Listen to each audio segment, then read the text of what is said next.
Hey everybody, and welcome back to my channel. It is stage 3 of the UAE Tour.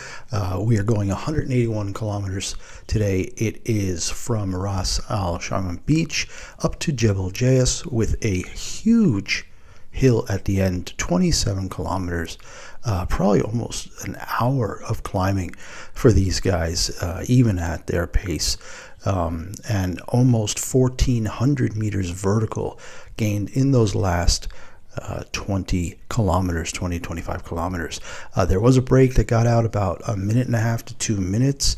One quick note, Joshua Tarling set the fastest average speed ever at the UAE Tour for a time trial with his 56.6 kilometers per hour yesterday here at Al Marjan Island. 66 Ks into the race, we had our first little sprint, and the guys were really going for it. The breakaway again, same as in day one, we had Tarazzi, really active young Italian rider. Peloton trying to keep pace with the breakaway. 53 Ks to go there, still a minute 20. 44K, still a minute 15.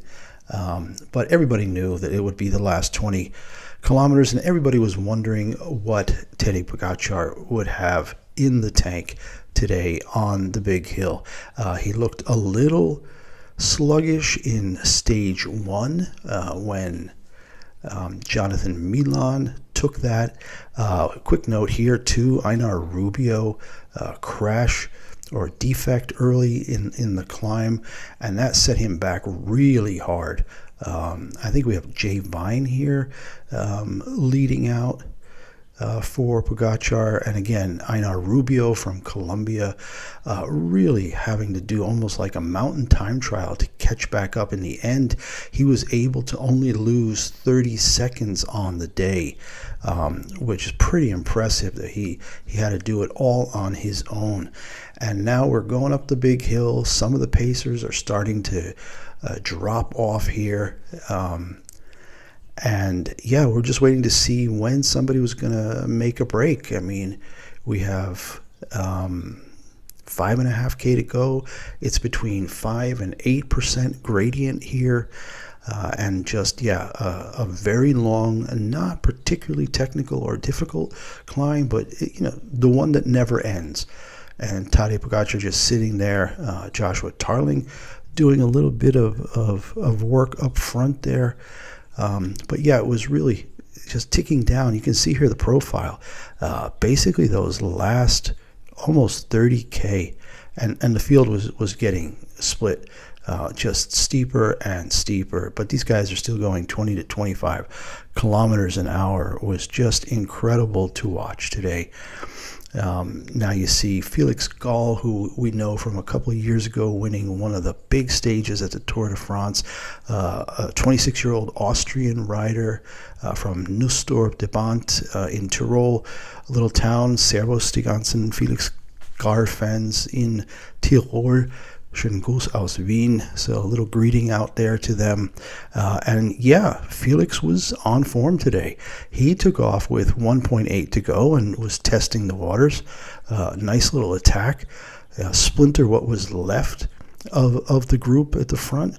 And yeah, I mean, they brought him back in, and he went back into a bit of a watch and wait. Leonard van Eetvelt was also hanging around the top. And looking pretty sharp. Oscar Only was up there as well, and yeah, you can see they're just pulling apart, pulling over 400 watts on this last section here. We're now under 1 kilometer to go, and just waiting for somebody to make the move, that final move. It was looking for sure like it was going to be Tadej Pogačar, and he's being pulled up by his UAE teammate there. I'm thinking that's Jay Vine again, doing a lot of work. And we're just down to like the last 200-300 yards here, and there we go. He pulls off, and now it's up to Pogačar, and you can just see his cadence just changes. It's pretty amazing to watch. They're bunched up here, the last 5 guys. You've got Pogačar and Only and Gall and Eetvelt, and there he goes. He just picked up right where he left off from last season. He's looking back. It looks pretty close, but we're going to get another shot here from the overhead. And he pulls up a little early and says, yeah, I got this. 4 hours, 36 minutes, 4 seconds.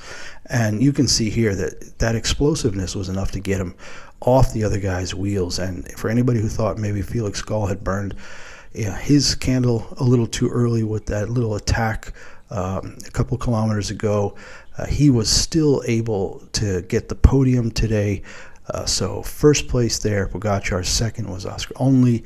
Third, Felix Gall. I think fourth was Leonard van Eetvelt. And fifth was Giulio Ciccone. So there you have it. Stage 3 of the UAE Tour. Tadej Pogacar giving interviews afterwards. Will be in red now. He discussed a little bit about what was going on during the stage, where they were asking other teams to respect the red jersey, the leader's jersey, and do some of the work, and the other teams refused, apparently. So there was a little bit of intrigue there. I'm going to have to read up more on what exactly happened, and we'll see you tomorrow for the next stage. Bye now.